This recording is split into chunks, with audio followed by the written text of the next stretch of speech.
Hello everybody, it's Scott O'Mato, and this is going to be another one of my Tinkers videos.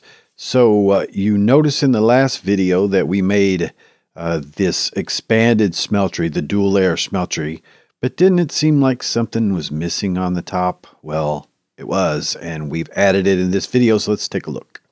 Alright guys, so what we needed, what these smelteries were lacking, is very much fluid storage. Now they will hold 72 ingots worth, which is 10 buckets and 368 millibuckets. Not too bad. I mean, 10 buckets is, not too bad. By the way, this is the, that you're seeing here is the top add-ons for the one probe. So the one probe is top, T-O-P, the one probe. And that's the top add-ons is what it's called. It's an expansion for it, and it'll show more information about the smeltery, which is rather nice.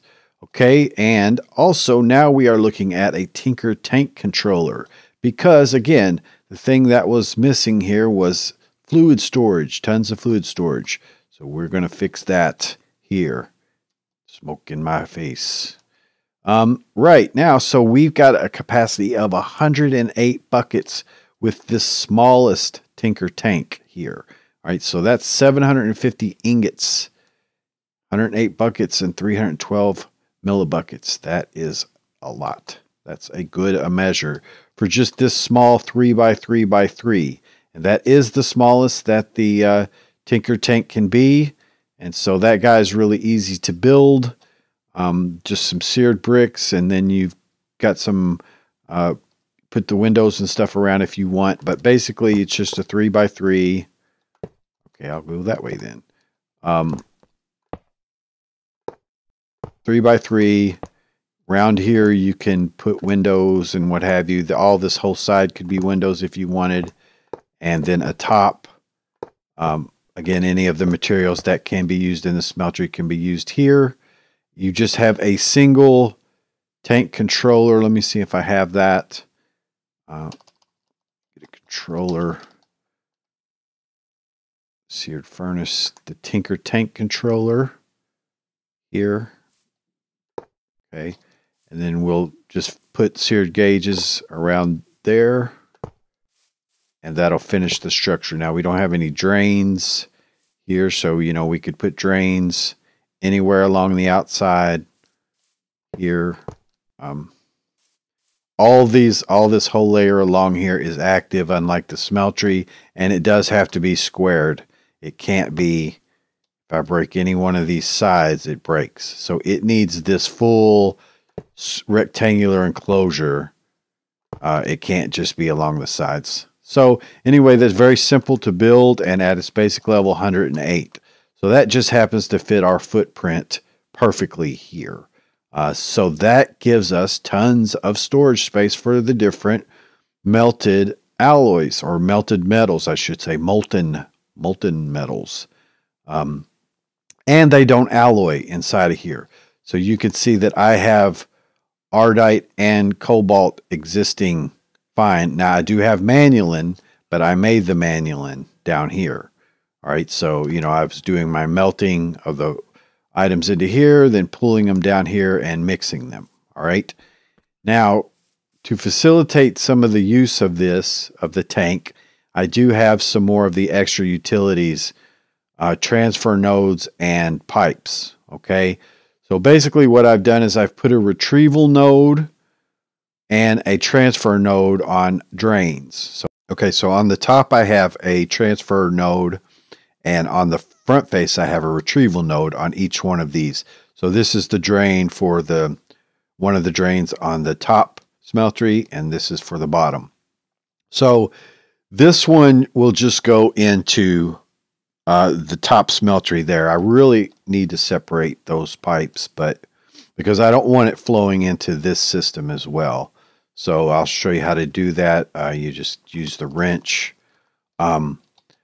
It's kind of like you'd have to configure that as needed. If you wanted it to go into the top, then you would do it one way. There you go. So now it'll just go into the top and into this tank if we wanted to, which I really ought to pull it off of that tank too. So prepared, guys, as always.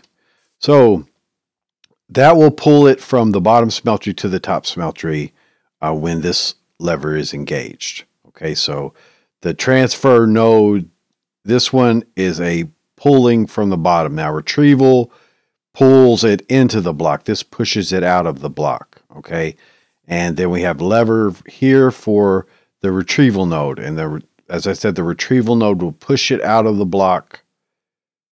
Or wait, that's backwards. The retrieval node pulls it into the block, okay, from the top. So that's how I'm getting fluids out of up here by engaging this lever.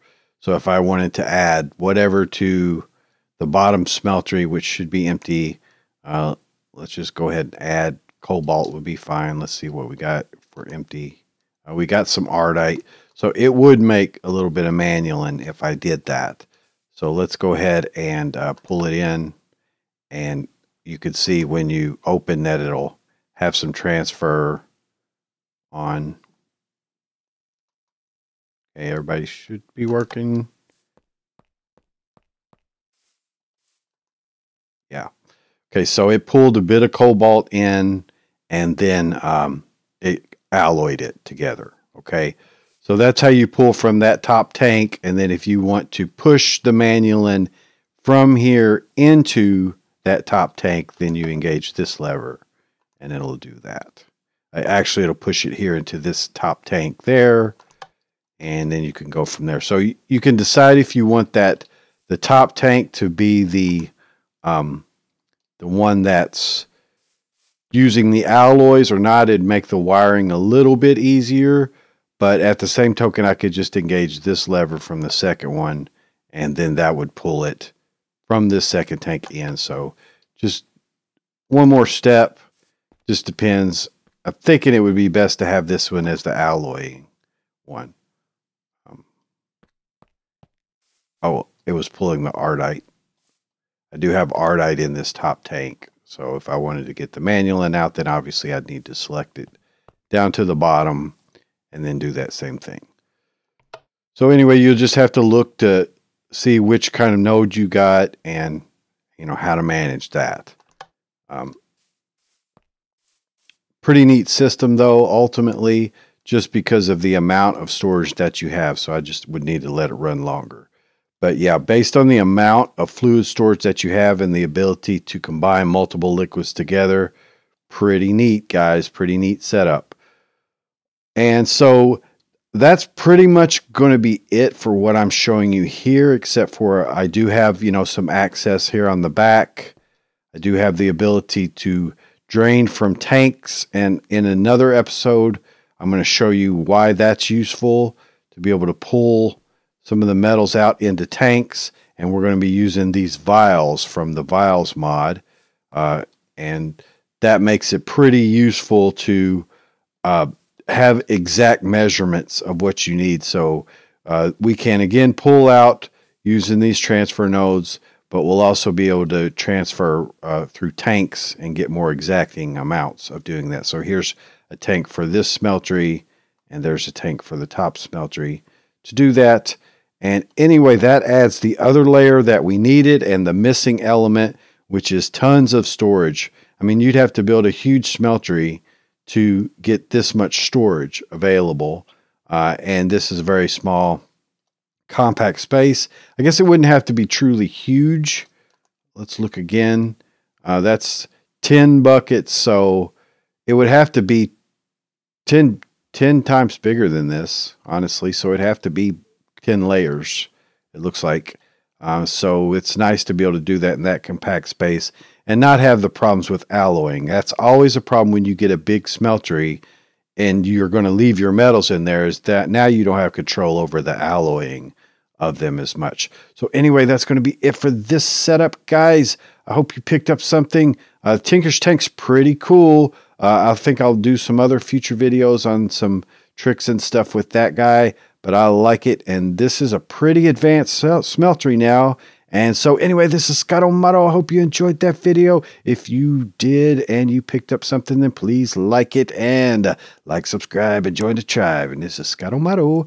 Bye-bye.